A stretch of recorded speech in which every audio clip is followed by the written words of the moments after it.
disappearing, closing their doors. It's very important that we have other folks, and really commend you for your work in this effort. Thanks. And I know that as part of this work you've also done, you're a local historian, you've written, you've been published, Wicker Park from 1673 through 1929. How do you like that? The 1600s. Well, that wasn't really Wicker Park, though. And I know that you know what that day was. Well, because, of course, you know that's when Marquette and Joliet stepped foot on the banks of the Chicago. I did not want to show off. I know you didn't. Because, you know, otherwise we wouldn't have enough enough content. That's right. I'm teasing you. I did not know that, so thank you for thank you for telling us. But you're also doing some tours. Yes, we do. Of Wicker Park. So you want to talk a little bit about that before we move on to Jacob? Sure. Well, I've been doing tours ever since the book came out. Mm-hmm.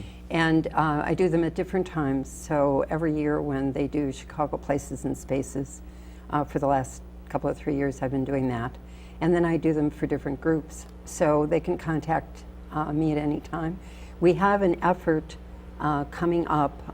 We're concerned about some information that's gotten out there from some companies that came in from New York, and we're delighted to have people come into the neighborhood and other people to come join them and learn about the neighborhood, but we're really feel it important that they learn the right information and not bogus information. Yeah, sometimes especially with regards to the way that the real estate market, the winds of the real estate market, and we'll get into that shortly in terms of what is Bucktown, what is Wicker Park, and well, it's and even worse than that. There's oh goodness, Jacob, a little bit about your organization and what you guys are up to. Well, Forgotten Chicago was an organization that we founded about 3 years ago, and the goal of Forgotten Chicago is to document little-known aspects of Chicago's built environment. So, architecture that gets unnoticed, interesting histories that disappear, that sort of thing. So what we do is we have a website, ForgottenChicago.com. where we put interesting articles up, all very well researched about sorts of things like breweries, bathhouses, not the big landmarks, not the Sears Tower, not stuff like that, but the little things that have important parts of Chicago's history.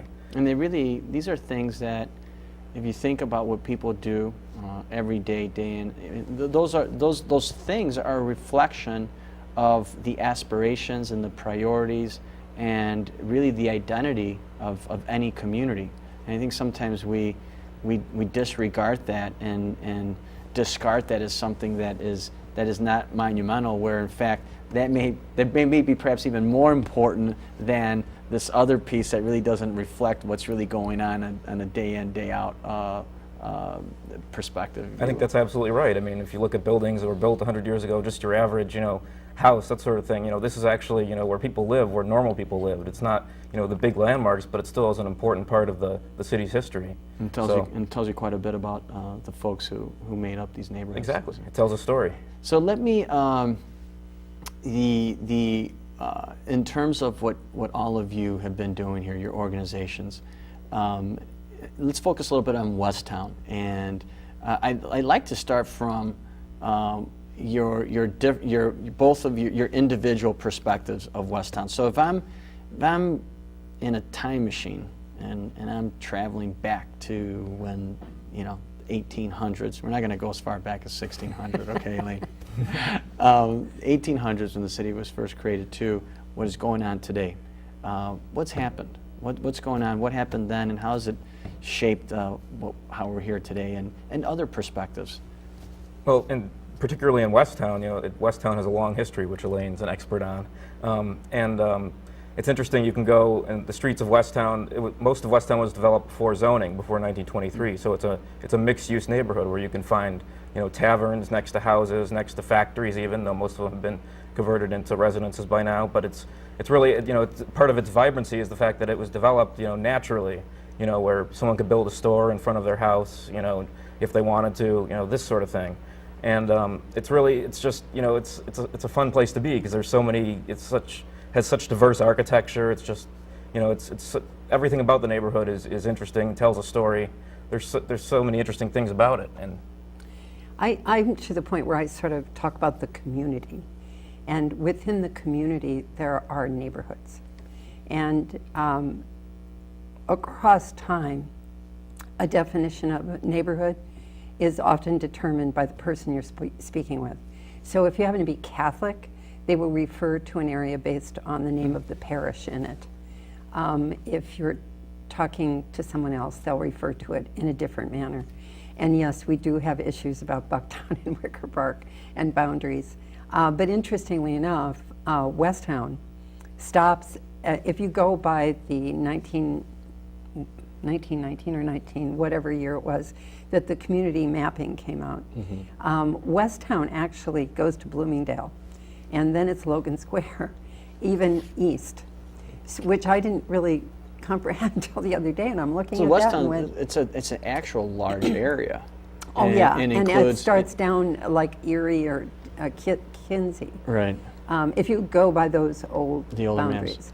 Yeah. But that would make sense because back then the city was not as developed, and I mean there was even once where you had actual townships and even little towns within what is presently known today as Chicago. Areas that Right, were like annexed, Humboldt Park, for example.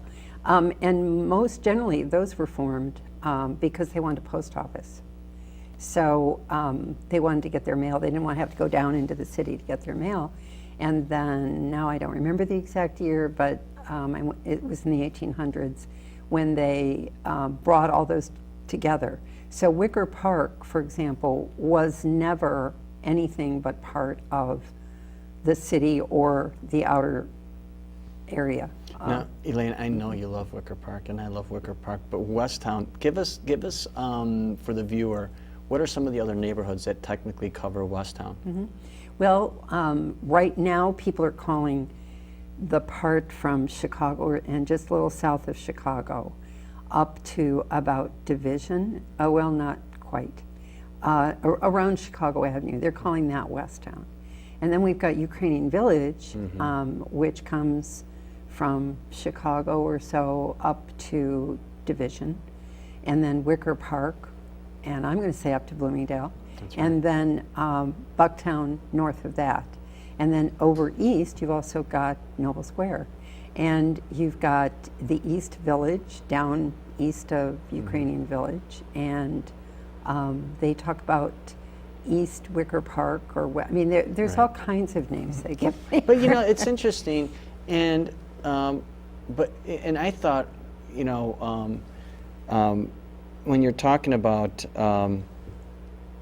and tying it to a point that you made, Elaine, people's definition of a community. I mean, oftentimes it is about a block, or the park, or the church that you belong to, or an important other important landmark or cultural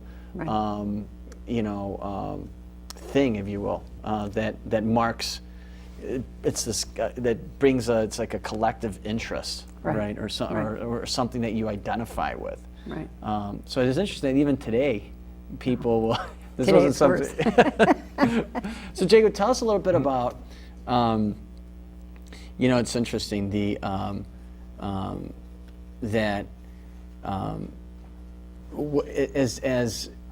what inspired you to do this? I mean, what was it that would get someone like yourself, interested in doing this kind of analysis of these neighborhoods? Well, honestly, it started from when I went to high school. I went to high school at Whitney Young, and I would take the train all the way from the north side in Rogers Park. I'd see all these neighborhoods of the city that I'd never seen before. And then, as I got older and I was able to drive, I'd drive around with friends, and I was just always very interested in architecture from an early age. And I would see interesting buildings that, weren't the big landmarks, but I'd think, why is no one, writing about this? Why is there no history about these buildings, which are just as important in my opinion? So finally I decided, why we got to start it ourselves. So. What's unique? What have you found to be unique about Westtown, and in particular Wicker Park?